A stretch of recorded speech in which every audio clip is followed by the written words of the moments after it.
Des constructions anarchiques érigées le long de l'avenue Kapela dans la commune de Kalamu, au centre de Kinshasa, en République démocratique du Congo, ont été démolies ce lundi 10 août 2026 à l'initiative de l'hôtel de ville de la capitale congolaise.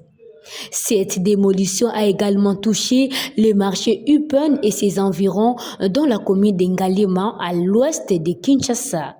Cette opération est menée pour la libération des emprises publiques aux grandes dames des occupants. L'objectif de cette opération est d'assainir la ville de Kinshasa qui, depuis des décennies, a perdu sa plus belle robe. Une opération qui est saluée par certains habitants de ces coins de la capitale qui estiment que ces constructions anarchiques empêchaient la bonne circulation des véhicules et même des passants. Parce que l'État doit faire la moussala nae. Pour moi, la vandia, on est sur 3 heures par Babuka. Mais le problème, c'est a suivi des alaratés. Tout le monde va boucler. Après 1 mois, on va avoir les choses. On a un peu de il y a aussi l'État faut la mise sur même à Bukiwana. Ça va monter bazom c'est à l'anda bateau bazom c'est on peut en limiter pour que ça soit moins aux ça. Attends la bangas. Yo vraiment ndimi utayaka na poka bende koteka azala kobanga bomona ka bango babela l'État bayeso kozo musasu wana eza sala biso passe makasi.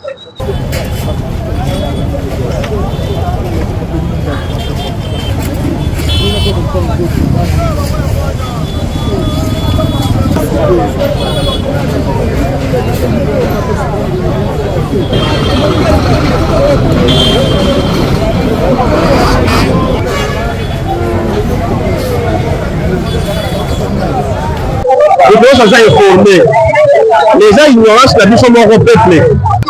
L'État fait ça, nous sommes dans la cartographie, parce que malama le souki, parce que le souki.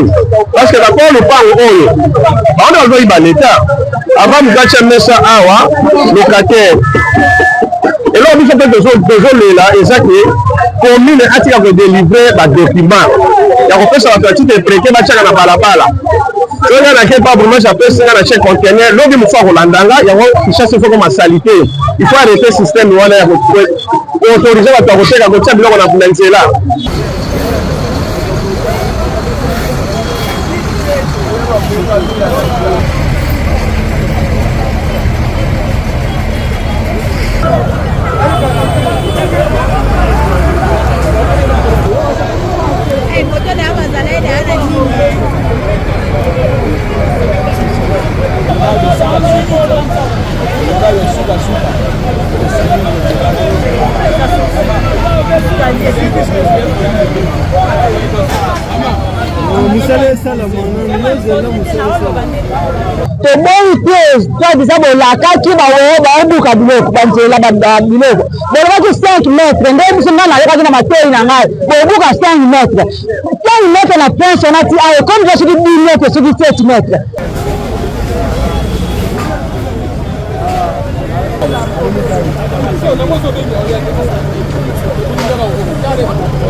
Bien sûr, nous avons salité. Na meeting ya bakonzi on est déjà à la terrain pour la kolbongisa nzela ko pour la nzela et la polele pe batu nyonso ba respecter ba limite na bango. Donc limite olivier que ba emprise publique ya l'État et la polele ndenge ba saira ville ya Kinshasa. Dans la commune d'Ngalema, à l'ouest de Kinshasa, plus précisément à la place commerciale du quartier Upen, les bulldozers de l'hôtel de ville ont aussi démoli les constructions anarchiques. Des immeubles, des étalages et autres ont été complètement rasés aux grandes dames de la population. Pour les commerçants touchés par cette démolition, cette opération intervient à la veille de la rentrée scolaire de leurs enfants. Ils ne savent à quel sens c'est voué. À la veille, il y a rentrée scolaire. Il fallait bâtir Kabiso, voire même attendre en janvier. D'autant débrouiller attendre à rentrée scolaire, on a en classe, ou bien en décembre, on a fête. Janvier, on a sala.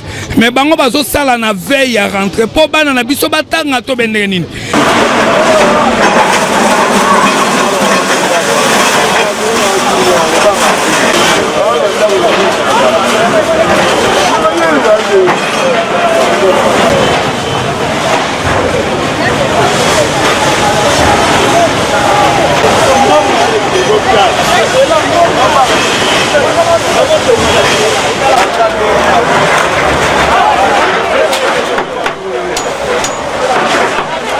Ce basa qui avertissement na batu balinga va se préparer en conséquence, va rassembler Babylone na bango. Mais eux ils sont venus subitement comme ça. Regardez cet immeuble là. Le monsieur là, il a fourni ses efforts. Mais on va creuser ça. Pourquoi? Parce qu'ils disent mais attends, vous-même vous avez vendu à ces gens-là.